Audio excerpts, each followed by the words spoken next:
What is up guys? Magandang araw and welcome to my channel. Ako nga pala si Rap and I'm a newbie biker. Pangarap kong makarating sa iba't ibang lugar gamit ang bike. And today, magra-ride tayo papuntang Mount Arayat and syempre kasama ko si Mrs. Past 7 AM na nung makaalis kami. This is a Sunday morning. Medyo makulimlim ang panahon, sana hindi umulan. So as a newbie biker, gusto ko marating yung mga lugar na usual na pinupuntahan ng mga bikers na napapanood ko. Kaya naman, may mga target bike spots na tayo. Pero syempre, start muna sa malalapit, then unti-unti nang lalayo. Gaya nitong Mount Arayat, this is around 32 kilometers mula sa amin. So more than 60 kilometers balikan. Saktong distansya na yan para sa katulad namin baguhan. Sa Candaba Road tayo dadaan today. So ayan yung usual na tanawin dito sa amin. Green fields and patubig. Ang presko sa pakiramdam. Napatali na ng buhok si Mrs. Alam niyang mapapalaban na naman sa padyakan. Nandito na nga kami sa Pulong Palasan, boundary ng Pampanga and Baliwag, Bulacan. Sarap magbike, walang init, ang presko pa ng paligid.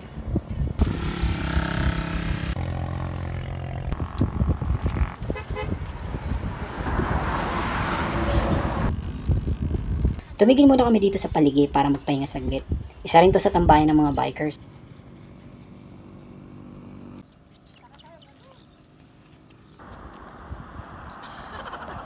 Kung mapapansin nyo, maraming food stall dyan, pero sarado dahil maaga pa nga. Nag-picture-picture lang kami, then umalis na rin. May nagbubudol fight pa. Tanaw na tanaw din yung Mount Arayat dito. Napakaluwang ng palayan sa part na to. Malawak din kasi yung kapatagan and hindi problema yung tubig, kaya nga top price producer ang Region 3.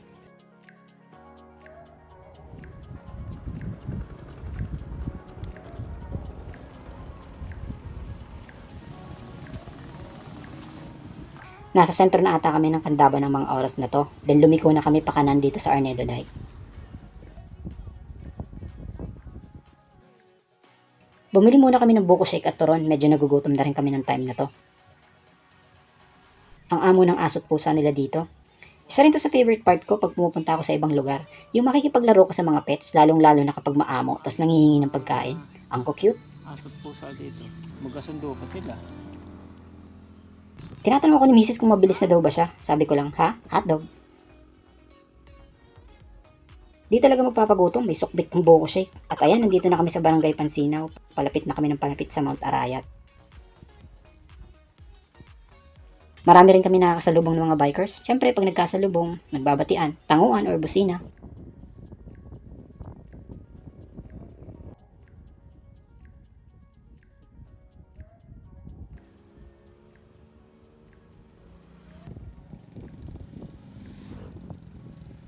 Yan, nasa Kupang na kami. Tabi palat na ng Pampanga River kung saan medyo sira na yung daan. Sira yung daan.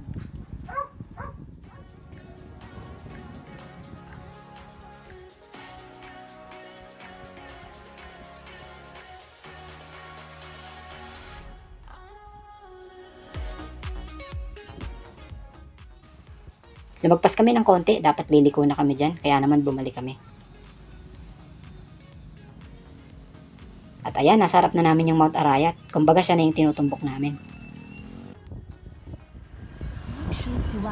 Magpapatugtog pa ata sila. Medyo paahon nga dito sa San Juan Banyo, kung tama yung pronunciation ko.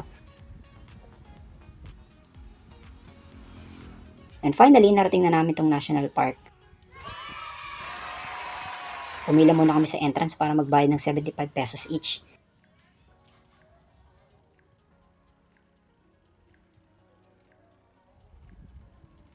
May public pool sila dito at mga cottages, kaya pwede ka maligo. Pwede rin mag-video okay. Naupo lang kami, then konting picture-picture. After some time, lumabas na rin kami. Plano ko sana puntahan yung tuktok ng bundok na kayang abutin ng bike. Kaso medyo hirap si Mrs. Medyo matindi rin kasi yung ahon dito. Bundok ba naman eh. Ito yung first na mahaba-habang ahon na natry namin, kaya medyo hiningal din ako. Si Mrs. nga, naiwanan ko na. At ayaw na nga, uwi na daw kami.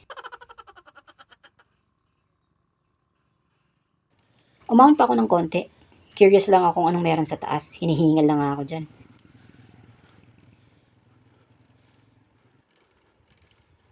Di ko na naabot yung dulo, nilagpasan ko lang ng konti yung Arayat Bikers Club, then bumalik na rin ako. Baka kasi kidnapin asawa ko.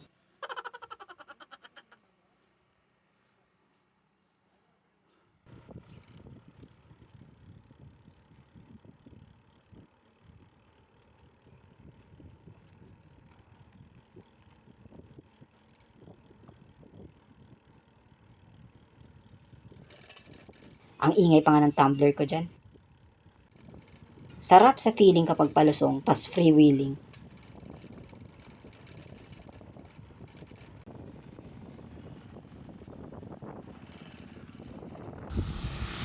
Reverse ruta lang kami nung pauwi. Tirik na yung araw ng time na yan.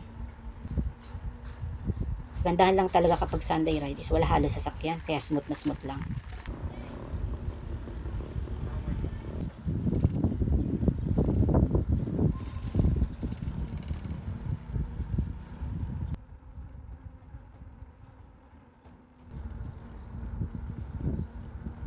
Pagod na si Wifey kaya nagpahinga muna kami, then bumili ng Pocari Sweat.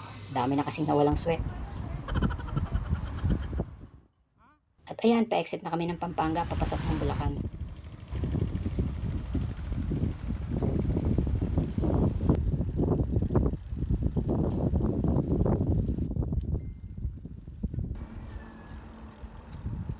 Hanggang makauwi na. Ang laging sumasalubong. Sinalubong kami ni Miming, napakalambing niyan. Sarap sana ampunin, kaso inaaway niya mga pusa namin, kaya pinapakain na lang namin.